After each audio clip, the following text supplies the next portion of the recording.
hopeful note, though, in terms of the media. So apparently the American public, not Democrats, not Republicans, not independents, but the media spin with regard to the origins of the pandemic. Let's go ahead and put this up on the screen. This is really quite fascinating. This is an Economist YouGov poll. They found that they asked people, okay, what do you think? Was COVID origin natural or was it a lab leak? 66%, supermajority of Americans, said they lean toward lab leak.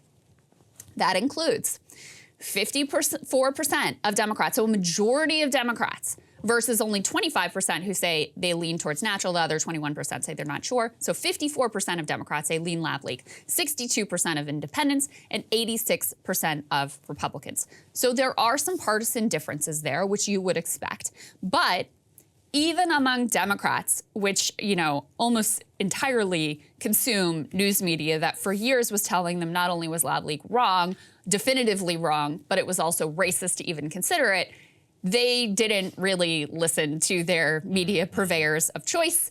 And I find that to be an incredibly beautiful and encouraging thing, ultimately. Oh, I love this. This is kind of like the Kennedy assassination thing. Yeah. Where everyone's like, here's the official story, all of that. And by 1975, they're like, yeah, I just don't believe a literal word of what I think it was a complete conspiracy. And you know, the crazy part when you dig into this is many Democrats even are willing to buy that it was a deliberate leak of the virus. Some 35% say it was actually deliberately leaked in some sort of bioweapon. And so that is, you are seeing the level of suspicion that Americans have here about whether COVID was leaked from the lab and whether even it was intentionally leaked from the lab. So I think that that just really encapsulates everything, where you can have as much media propaganda as you want.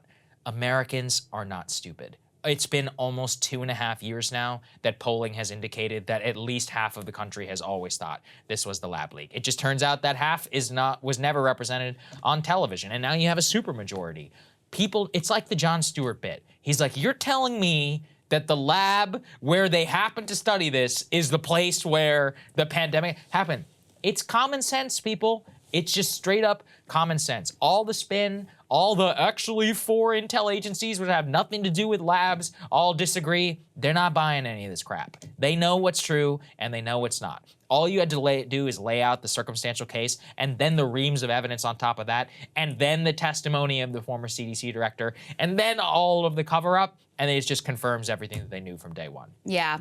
Sometimes ordinary people have a lot more common sense than these supposed experts and elites that get trotted out on cable news. But, you know, it's just really encouraging to see a level of skepticism, even among, you know, sort of the Democratic base and liberals who had their own ideas about this, even as, you know, all of their media outlets were pushing one particular narrative, and even as they're, you know, someone who they could still consider like a hero of the pandemic continues to be on the other side of the debate, they're still able to look at it and be like, you know what, I'm taking off my partisan hat, I'm taking off my, like, I love Fauci t-shirt, and I am going with what is like common sense to me and what appears to be the most likely explanation here.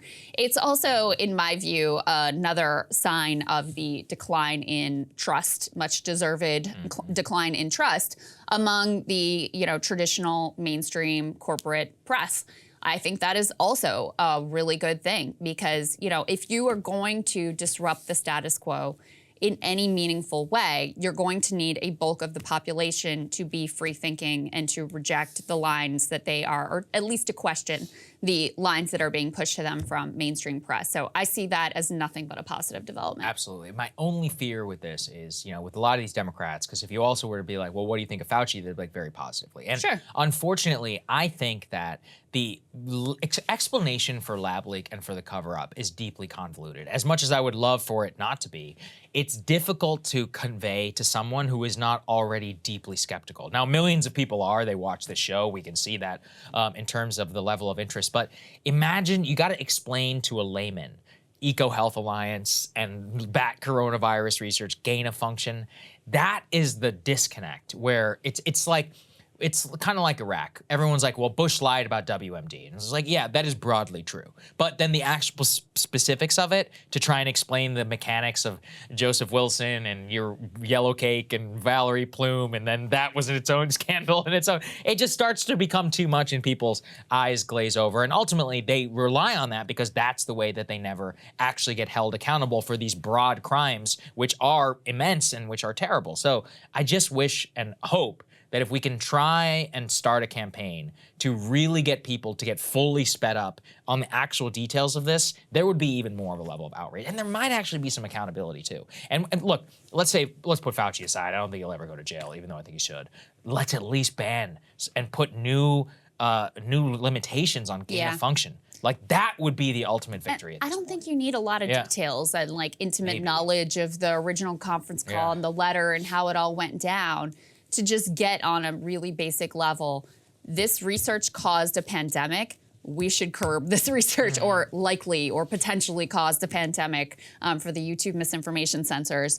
So maybe we should do about that. Like, that's a really simple and straightforward and common sense direction that I think people would be very, and I think are very receptive to. Yeah, I think that's well said. Hey guys, ready or not, 2024 is fully upon us now, and Saagar and I have been brainstorming ways that we can really up our game for this critical election. Yeah, we rely on our premium subs to expand our coverage, to add staff, to upgrade the studio. We just want to give you the best independent coverage of this election, which is possible. So if you can help us out, become a premium subscriber today, breakingpoints.com, or the link is down here in the description video. It really means the world to us, and if you like what we're all about, this is the best possible way to keep us 100% independent, working only for you.